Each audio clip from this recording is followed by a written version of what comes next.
താൻ അവിടെ പോയിട്ട് മെഷർമെന്റ് എടുത്തു, ഞാനിവിടെ നോക്കാം. ശരി. ചായ ഇല്ല, കടയുടെ വാ.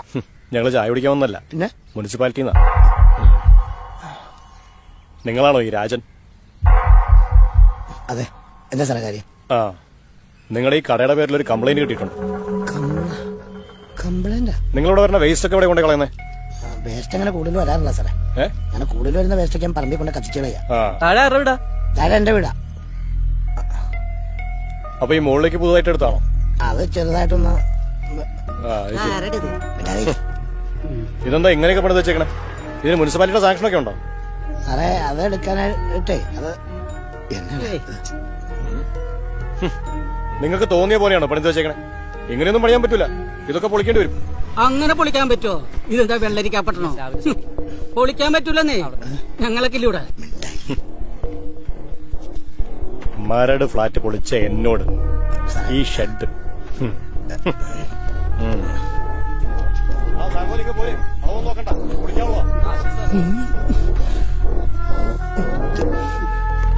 നിലവിൽ നീ പരാതി കൊടുക്കണമെന്ന് പറഞ്ഞിട്ട് ഞാൻ കൊടുത്തത്. ഇനി അത് പിൻവലിക്കണമെന്ന് പറഞ്ഞാൽ നടക്കൂല, കാര്യം കൈവിട്ടുപോയി. അത് ഞാൻ കടയുടെ പേരിൽ കൊടുത്ത കംപ്ലൈന്റ് അല്ലേ? അത് കറങ്ങി തിരിഞ്ഞ് വീട്ടിലേക്ക് വരുമെന്ന് ഞാൻ ഓർത്താ. അതല്ലടാ, ഇത് മുകളിലോട്ട് പണിതപ്പോ പ്ലാൻ ഒന്നും വരപ്പിച്ചില്ലേ? ആ എഞ്ചിനീയർ സുരേഷ് ചേട്ടനെ കൊണ്ട് പ്ലാൻ വരപ്പിക്കണമെന്ന് ഞാൻ പറഞ്ഞല്ലേ. അന്ന് പോകാൻ പറ്റില്ല, പ്രോഗ്രാം ഉണ്ടായിരുന്നു. എന്നിട്ട് ആരാ പണിത്? അത് അച്ഛനോട് നേരത്തെ പണിത ടീമില്ലേ, തോമാസനൊക്കെ. എന്തായാലും സംസാരിച്ചു നോക്കാം.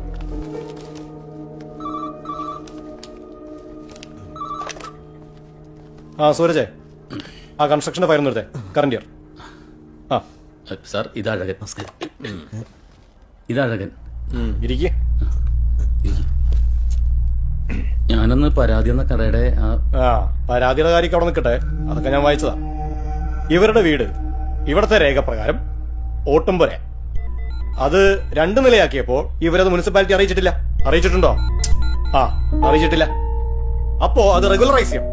റെഗുലറൈസ് ചെയ്യണമെങ്കിൽ പുതിയ ടാക്സ് വീടിന്റെ പഴക്കമനുസരിച്ച് അടയ്ക്കണം. നിങ്ങൾ വീട് പണിതിട്ട് എത്ര വർഷമായി? ഏകദേശം ഒരു 10 വർഷം. അത് ഇവിടെ നോക്കാം. ഇനിയിപ്പോ 10 വർഷമാണെങ്കിൽ തന്നെ ഏകദേശം ഒരു 50,000 രൂപ ടാക്സ് അടയ്ക്കേണ്ടി വരും. പിന്നെ ലേറ്റ് ഫീയും ഫൈനും വരും. ഇനി റെഗുലറൈസ് ചെയ്യാനായിട്ട് പെർമിറ്റ്, കംപ്ലീഷൻ പ്ലാൻ, ആധാരം, മുന്നാധാരം, കരം തീർത്ത റെസീറ്റ്, പൊസഷൻ സർട്ടിഫിക്കറ്റ് ഇതെല്ലാം കൊണ്ടുവരേണ്ടി വരും. എനിക്ക് മനസ്സിലാവുന്നുണ്ടോ? എന്നിട്ട് ഒരു എഞ്ചിനീയറെ കൊണ്ട് പ്ലാൻ വരപ്പിക്കണം. അതിനുശേഷം നമുക്ക് നോക്കാം. എന്നാ ശരി.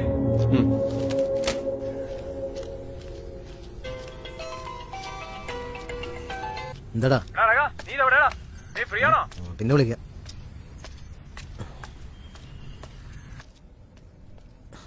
പോയ കാര്യം എന്തായി മോനെ? ഒന്നും ആയില്ലമ്മ. എഞ്ചിനീയർ ഒന്ന് നോക്കാന്ന് പറഞ്ഞിട്ടുണ്ട്. ഏത് കാലമാടാണ് അവ കംപ്ലൈന്റ് കൊടുത്തത്? മോനൊക്കെ തൊടയിൽ ഇടുത്തി വീഴട്ടെ. അച്ഛനെന്ത്? അച്ഛൻ ഇനി കട തുറക്കണില്ലാന്ന്. അതെന്താണ്? എന്താന്നറിയാൻ പാടില്ല, ഏത് നേരം കിടപ്പാ.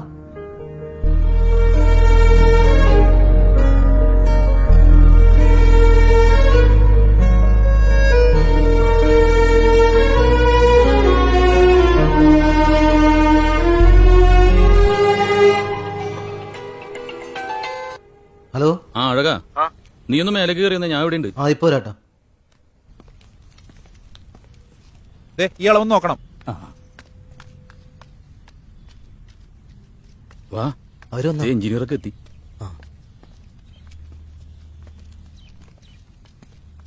ഇതിച്ചിരി പാടാണല്ലോ കനക. എന്താ നേരാ വഴിക്ക് നടക്കും തോന്നില്ല കേട്ടാ. എന്തായാലും ഞാൻ പ്ലാൻ വരച്ചു തരാം. ആധാരം കയ്യിലുണ്ടല്ലോ അല്ലേ? ഇല്ലേ? ഓക്കെ, അപ്പൊ അതെടുത്തിട്ട് നാളെ ഓഫീസിലേക്ക് കേട്ടാ. അപ്പൊ ഞാൻ പോകട്ടെ. ശരി. അതെ, ആ കാറിന്റെ ക്യാഷ് കൊടുത്ത കേട്ടാ. ചേട്ടാ 300 കൊടുത്ത പോരെ? 300 അല്ല, 3000. 300 രൂപ ഇറങ്ങിക്ക്. കനകോ, ഇത് നടപടിയാവുന്ന കേസല്ല കേട്ടോ. ഞാൻ ഇപ്പൊ കൊടുക്കാം, നീ പിന്നെ എനിക്ക് തന്നാ മതി.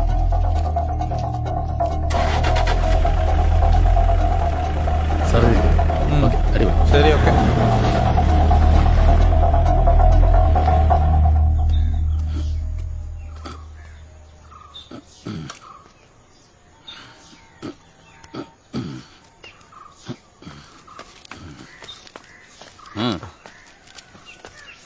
ആധാരം എടുത്തിട്ടുണ്ട്. അതെ, ഞാൻ വന്നൊന്ന് നിർബന്ധമുണ്ടാ? ചേട്ടൻ ഒറ്റ പോയി ശരിയായിക്കോളൂല്ലേ? നിനക്കെന്താ പ്രശ്നം? എനിക്കിന്ന് ചിലപ്പോ ഒരു പ്രോഗ്രാം വരാൻ സാധ്യതയുണ്ട്. നിനക്ക് പ്രോഗ്രാമാണ് വലുത്, വീടാണ് വലുത്? വീടാണ്. എന്നാ എന്റെ ഷർട്ട് തേച്ച് നോക്കി, ഞാൻ കുളിച്ചിട്ട്. എന്ത്? എണ്ണോണ്ടോളേ? അത് അടുക്കള കൊണ്ടു വെച്ചേട്ടാ.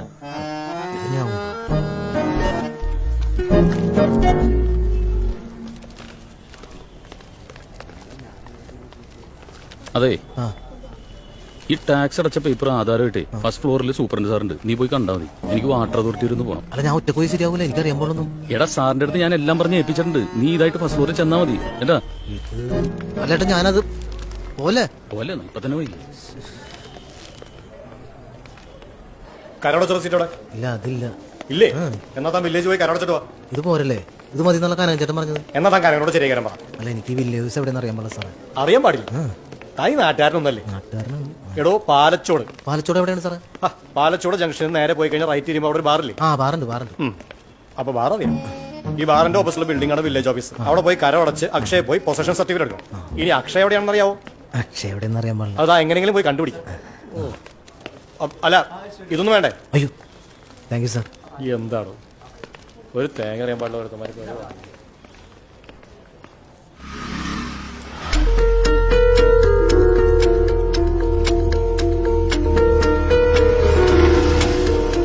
ചേട്ടാ ഒരു സോഡ സോഡ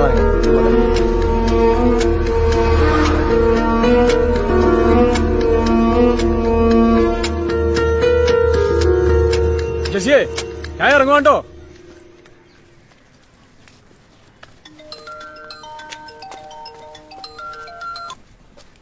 ഹലോ എടാ റോണി നീ എവിടെയാടാ? ഞാൻ വീട്ടിൽ നിന്ന് ഇറങ്ങുവാടാ. നീ എവിടെ പോണ്? ഞാൻ ഒരു ആത്മയാത്രയ്ക്ക് പോവാ.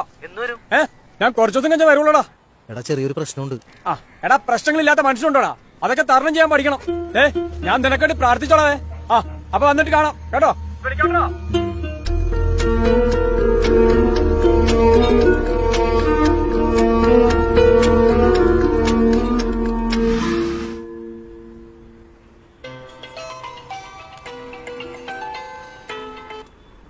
ഹലോ എന്താടി? എവിടെയാണ്? ഞാൻ വില്ലേജ് ഓഫീസിലാ. അക്ഷയാടോ ഇത്? അല്ല അക്ഷയയിലാണ്. ആ അതെ, ഇന്ന് കറണ്ട് ബിൽ അടയ്ക്കേണ്ട ലാസ്റ്റ് ദിവസമാണ്. ആ അത് അച്ഛനോട് പറ. അച്ഛനോട് പറഞ്ഞപ്പോ അച്ഛൻ പറയാം അച്ഛൻ അടയ്ക്കൂലെന്ന്, മോനോട് അടയ്ക്കാൻ. ഇന്നലെ അടയ്ക്കണേ മറക്കല്ലേ. ഹലോ ഹലോ, ഇത് ആരുടെ പേരിലാ ഈ സ്ഥലം കിടക്കുന്നത്? അച്ഛന്റെ പേരിലാണ്. ഇത് കുറച്ച് കുഴപ്പമുണ്ടല്ലോ. എന്ത് കുഴപ്പം സാറേ? അച്ഛന്റെ പേരിലുള്ള സ്ഥലം പ്ലാനിലും കരമടച്ച രസീതിലും നിലമെന്നാണ് രേഖപ്പെടുത്തിയിരിക്കുന്നത്.